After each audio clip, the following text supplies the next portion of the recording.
যারা ফজর পড়েন না তারা ফজরে যখন উঠায় তখন জাগে না বা উঠে না, আর তারপরে সকাল 8টায় যখন ডিউটি যায় তখন ফজর পড়ে। যারা অভ্যাস বানিয়ে নিয়েছে তাদের এইভাবে নামাজ হবেই না। ভালো শুনে, নামাজের ওয়াক্ত পার করার পরে নামাজ কবুল হবে না। একমাত্র অনিচ্ছাকৃত ঘুম চেপেছিল, উঠতে পারেনি, তখন যে কোনো সময় যখন জাগবে তখন পড়বে। অথবা ভুলে গেছিল, মনে হয়নি, হঠাৎ করে মনে হয়েছে আজকে তো এই নামাজটা পড়িনি, যখনই মনে হবে তখনই পড়েন। মান্নামান সালাতিন আও নাসিয়া ফালিউসাল্লিহা যাকারাহ, নবী সাল্লাল্লাহু আলাইহি ওয়াসাল্লাম বলেছেন, ফাইন্না যালিকা ওয়াক্তুহা, এটাই হচ্ছে ওয়াক্তটা। কিন্তু যে অভ্যাস বানিয়ে নিয়েছে যে না আমি উঠবো না, আমি ঘুমটা পুরা করে ওই ডিউটি যাওয়ার আগে আমি ফজর পড়বো, তার নামাজ বাতিল, নামাজ হবে না। ওয়াক্ত পার হওয়ার পরে নামাজ হয় না। যেমন কুরবানির দিন পার হওয়ার পরে কুরবানি হয় না, বিনা বাড়াবাড়িতে বলছো আল্লাহ।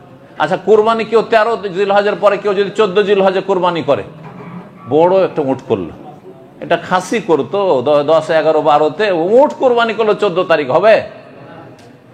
তাহলে যখন কুরবানি হচ্ছে না, তো আপনার আসরের নামাজ মাগরিব পরে ইচ্ছে করে পড়বেন, এটা হবে? ফজরের নামাজের শেষ টাইম দেওয়া আছে সূর্য ওঠার আগ পর্যন্ত, আপনি সূর্য ওঠার পরে পড়বেন, নামাজ হবে? বুঝে আসে না? মোটেই হবে না নামাজ, এইভাবে বাতিল নামাজ, এদের নামাজ হয় না সোজা কথা। এটি সহিহ মাসলা। ইবনে তাইমিয়া রাহিমাহুল্লাহ বলছেন যে এই ব্যক্তি ওয়াক্ত পার করে দিল, অথচ সে উঠতে পারতো, জাগানো হয়েছে, কোনো চেষ্টা নেই, নিয়ম বানিয়ে নিয়েছে, বদ অভ্যাস বানিয়ে নিয়েছে, সেই ব্যক্তি কুফরি করলো, আর তার নামাজের কোনো খেসারত নেই, আর কাফারাও নেই, আর কাজাও নেই, কোনো কাজা নেই, সে কুফরি কাজ করেছে। তওবা করে ফিরে আসুক, ভালো করে ইমানে নবায়ন করুক। জি, কোনো বড় জমাতে যদি মানুষ সামনের কাতারে চলে যায়, এখন একামত হয়ে গেছে, ওযু ছুটে গেল, এখন করণীয় কি? বড় জামাতে সামনের কাতারে চলে গেছে, উযু নষ্ট হয়ে গেছে, জামাত শুরু হচ্ছে, কি করবে? হ্যাঁ, সাইড দিয়ে বেরিয়ে চলে যাবে। যদি তাকে কেউ রাস্তা না দিতে চায় তো ওলামারা বলেছেন যে নাক ধরবে এইভাবে, তাতে বুঝবে যে না এর দরকার আছে, ওইতে বুঝে নেবে সবাই। মুসল্লিরা আজকাল বুঝে, আরব দেশে কিন্তু বুঝে, এই নাকটা চিপে ধরলে বুঝে যে একে বের হইতে হবে, রাস্তা ক্লিয়ার করে দিন, সে বেরিয়ে চলে যাবেন। জামাত শুরু হয়ে গেছে, তারপরও নামাজ পড়ছেন, সবাই নামাজ পড়ছে, আপনি নাকটা ধরে সাইড দিয়ে কোন রকম করে বের হওয়ার বা মানুষকে একটু ফাঁক করে বেরিয়ে চলে যান, আপনি সবাই জায়গা দিবে, কিন্তু আপনার নামাজ মোটেই হবে না। লা ইয়াকবালুল্লাহু সালাতা আহাদিকুম ইযা আহাদাসা হাত্তা ইয়াতাওয়াজ্জা, সহিহ মুসলিমের হাদিস। কোন মানুষের নামাজ কবুল হয় না, সহি শুদ্ধ হয় না, এজা আহাদাসা, যদি বায়ু নির্গত হয়ে যায়, হাদাস হয়ে যায়, ওযু নষ্ট হয়ে যায়, হাত্তা ইয়াতাওয়াজ্জা, যতক্ষণ ওযু না করবে। তিরমিজির প্রথম হাদিস, লা তুকবালু সালাতুন বিগাইরি তুহুরিন, বিনা পবিত্রতার নামাজ কবুল হয় না, নামাজ হয় না, বাতিল। জি, জুমার নামাজের খুতবা চলাকালীন কোন নামাজ পড়া যাবে কিনা? 2 রাকাত শুধু পড়া, তার বেশি পড়া জায়েজ নাই। নবী সাল্লাল্লাহু আলাইহি ওয়াসাল্লাম খুতবা দিচ্ছেন জুমার, আর এক সাহাবী আসছে, ভাবছে যে খুতবা তো চলছে, বসে যাই, বসে গেছেন। নবী সাল্লাল্লাহু আলাইহি ওয়াসাল্লাম এই কথা বললেন না যে আজকে বসলে আগামী দিন আর এরকম কাজ করবেন না, বললেন কি বলেছেন? বলেছেন যে সাল্লাইতা রাকাতাইন, 2 রাকাত পড়েছো? বলছেন না পড়িনি।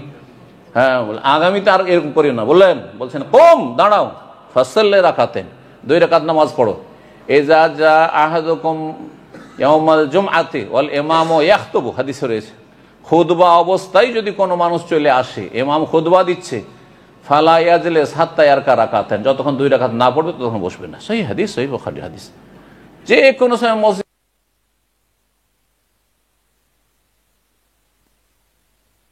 বিনা সালাম বসবেন, সালামও করলেন না, মুসাফা করলেন না, আছে এরকম লোক, বাপের সাথে দেখা হয়েছে, দেশে গেছেন, আর সালাম মুসাফা কিচ্ছু নেই, বসবেন তার সাথে? না, মোটেই না, মসজিদের হক নেই। এই জন্য তাহিয়াতুল মসজিদ, মসজিদ সালাম, মসজিদ সালাম হচ্ছে 2। যখনই মসজিদে ঢুকবেন আপনি 2 রাকাত না পড়ে বসলেন মানে বেয়াদবি করলেন। মসজিদের হক আমার হকে ছেড়ে গেছে, আমাকে সালাম মুসাফা করে বসা যেমন আমার সামনে বেয়াদবি মনে করছেন, তার চেয়ে বেশি হক অনেক মসজিদের হক। দেখেন, টুপির সম্পর্ক নামাজের সাথে নেই, কিন্তু টুপি ভালো সাজ, টুপি সবসময় যারা পরে ভালো, কারণ ভারত, বাংলাদেশ, পাকিস্তান উপমহাদেশে টুপি দিয়ে মাথা ঢাকাটা এটা সম্মানিত মানুষের পরিচয়। আরব দেশগুলিতে টুপি প্লাস এই রুমাল সাদা অথবা লাল, এই গুতরা লাগানো বা রুমাল লাগানো, সিমাগ লাগানো, এটা হচ্ছে সম্মান, হ্যাঁ এটা হচ্ছে সম্মান। যার ফলে কোন ইমামকে দেখবেন না যে শুধু টুপি পরে আরব দেশে, অথবা টুপিও নেই আর নামাজ পড়িয়ে দিচ্ছে, কোন ইমামকে দেখবেন না। কারণ এটা অনেক জায়গায় বাধ্যতামূলক আছে, লাগাইতে হবে এটা ইমাম সাহেব, বোঝা গেছে না? তাহলে বোঝা। আর আল্লাহ রাব্বুল আলামিন ভালো জিনতের সাথে, ভালো সাজের সাথে মসজিদ আসতে, খুজু জিনাতাকুম ইনদা কুল্লি মসজিদ, কোরআনে কারীমে বলেছে প্রত্যেক মসজিদে তোমরা সাজসজ্জা গ্রহণ করে যাও। তাহলে ভালো পোশাকে যাওয়ার দাবি হচ্ছে যে ভালো পোশাক হচ্ছে আপনার ঢিলা ঢালা কাপড়, তার সাথে টুপি, আর মাথা খুলে চলবেন। আর মনে করবেন যে এটাই ঠিক না, এটাই ঠিক নয়, তবে টুপি সুন্নত নয়, টুপিকে সুন্নত বানিয়ে দেবেন, দাড়ির মতো, আর দাড়িকে আপনি ওয়াজিবকে আপনি সুন্নতে নামিয়ে দেবেন, এটা জুলুম করবেন আপনি। বুঝছেন মশলা? দাড়ি ওয়াজিব সুন্নত নয়, আর টুপি সুন্নত নয়, টুপি ইসলামী সাজ। মানে টুপি দেখে মুসলিম চেনা যায়। বোম্বাই পিস টিভির রেকর্ডিং এ 2009 থেকে নিয়ে আপনার 14 পর্যন্ত 4 বার গিয়েছি। তো এখন মাঝে মাঝে জুমার দিনে বিশাল শহর, কোথায় জুমা মসজিদ আছে, কারণ মুসলিম মেজরিটি, জুমা মসজিদ, তারপরে জুমা মসজিদ বেরলবিদেরও আছে, দেওবন্দীদেরও আছে, আবার আহলে হাদিসও আছে। আমরা সহিহ আকীদা মসজিদে যাব, এখন কেমন করে চিনবো? চেনা তো যায় না, কারণ দাড়ি তো নাই, ওইরকম দাড়িওয়ালা লোক পাচ্ছি না। জুমার আগেখানে যাচ্ছি, আমরা রেকর্ডিং এ যাচ্ছি, সেই আপনার স্টুডিওতে, রাস্তায় আরো আমার সাথে 2-1 যারা স্পিকার ছিলেন। তো আমরা একটা হেকমত অবলম্বন করলাম, কেমন করে চেনবো, কাকে জিজ্ঞাসা করে? হিন্দুকে জিজ্ঞাসা করে তার মসজিদের অ্যাড্রেস দিতে পারবে না, যাকে তাকে জিজ্ঞেস করলে হবে না। দেখছি যে না, টুপিটা পরে আছে, দাড়ি নেই, প্যান্ট শার্টই আছে, কিন্তু টুপি আছে। বোম্বাইয়ের একটা বৈশিষ্ট্য যে টুপি থাকবে, দাড়ি না থাকবে। তো এইটা দিয়ে তখন টুপিওয়ালা পেয়ে তখন গাড়ি দাঁড় করে দিয়ে জিজ্ঞাসা, ড্রাইভার করলে একে জিজ্ঞেস করা। তো জিজ্ঞাসা করতে গিয়ে হেকমত, আমি জিজ্ঞেস করলাম, হেকমতটা শুনে জিজ্ঞাসা করলাম যে এখানে আশপাশে মসজিদ আছে? হ্যাঁ আছে, আমি নামাজ পড়তে যাচ্ছি। তো আমি বললাম যে দেওবন্দি না বেরলবি? কারণ যদি বেরলবি হয় অথবা শিয়া হয়, আর আমি যদি আহলে হাদিস বলি তো আগুনে জ্বলে যাবে, আগুন হয়ে যাবে। তো আহলে হাদিস না, আমি তো বলা যাবে না। তো আমি বলছি দেওবন্দি না বেরলবি? না না আহলে হাদিস। হ্যাঁ আহলে হাদিস, মাশাআল্লাহ। তার মানে সেই ছেলেটা সই আকীদা মনে আছে। তো আমি ওই মসজিদে যাচ্ছি, চলো গাড়িতে উঠিয়ে না, গাড়ি খালি আমাদের, গাড়িতে উঠিয়ে নিলাম, মসজিদে পৌঁছে দিল, জমা পড়লাম। বুঝতে পারছেন? তো টুপি থাকার ফায়দাটা বলছিলাম। অনেক সময় দাঁড়িয়ে না, কিন্তু টুপি দেখে চেনা যাচ্ছে যে আপনি মুসলিম। তো টুপিটা রাখার চেষ্টা করবেন, মসজিদের বাইরেও। কিন্তু নামাজের সময় টুপি না থাকলে একটা রুমাল বেঁধে নেব, ময়লা রুমাল, হাত মুছা, নাক মুছা, মুখ মুছা, এইটা ভালো কাজ নাই, কিন্তু এটা ভালো কাজ। বুঝতে পেরেছেন? টুপি থাকলে টুপি পরে, নয় খালি মাথায় নামাজ পড়ে, কোন দোষের কথা, কোনো মাকরু নাই। খালি মাথায় নামাজ পড়া মাকরু নাই, কারণ টুপি পরা সুন্নত নয়, টুপি পরা ইসলামী সাজ। আপনারা বুঝছেন না? বুঝছেন না? মানে মুসলিম চেনা যায়, মুসলিম সভ্যতা হচ্ছে যে মাথাটা ঢেকে রাখা। জি, শবে বরাত সম্পর্কে একটু জানতে চাই। শবে বরাত নেই, শবে কাদার আছে। শবে বরাত বলে কোনো রাতই নেই, এর নামটি বেদাত। আমার শবে বরাত আলোচনাতে যে বেদাতের দিকগুলি বলি, তার মধ্যে এর নামটাই বেদাত। কোন হাদিসে দেখান? সব মানে রাত, লাইলাতুল, আর বারাত, লাইলাতুল বারাত বলে কোন একটি জয়ীফ হাদিস দেখান। নিসফে শাবান বলে আছে, আর নিসফে শাবানের ফজিলতে যত হাদিস আছে হয় জাল নাহি জয়ীফ। যার আর এই শবে বরাত নামটাই তো বেদাত।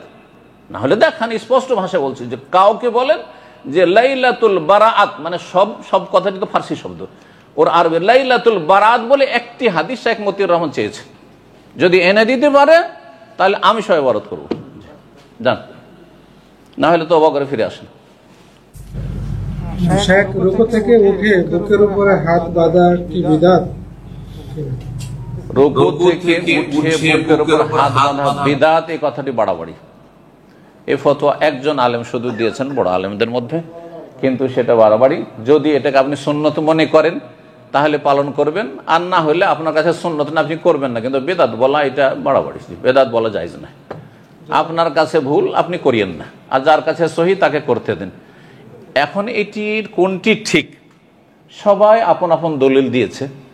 তো যেই দলিলগুলি রয়েছে, যেগুলি সহি দলিল, সেগুলি স্পষ্ট ক্লিয়ার নয়, আর যেগুলি স্পষ্ট যে বুকে হাত বাঁধতে হবে বা বাঁধেছেন, সেগুলি দুর্বল। যার ফলে আল্লামা আলবানী একটু শক্ত ফতোয়া দিয়েছেন, কিন্তু শেখ ইবনে বাজ, শেখ ইবনে উসাইমিন, তার আরও সমস্ত ওলামারা বুকে হাত বাঁধাটাই বলছেন যে এটাই সুন্নাহ, সহিহ সুন্নাহর কাছাকাছি। আর এতে খুশু আছে, হাত ছেড়ে রাখলে অত খুশু নেই। কিন্তু হাতটা যদি বেঁধে রাখেন তাহলে এতে বেশি কিন্তু একাগ্রতা আছে, খুশু আছে যে হ্যাঁ আল্লাহর সামনে আপনি দাঁড়িয়ে আছেন, যার ফলে এটা বেশি যারা সহি বলছে তারা আমল করুক, আর যারা সহি বলছেন না তারা ছেড়ে দিক, কিন্তু আপনি ফতোয়া দিয়েন না আপনি। জি।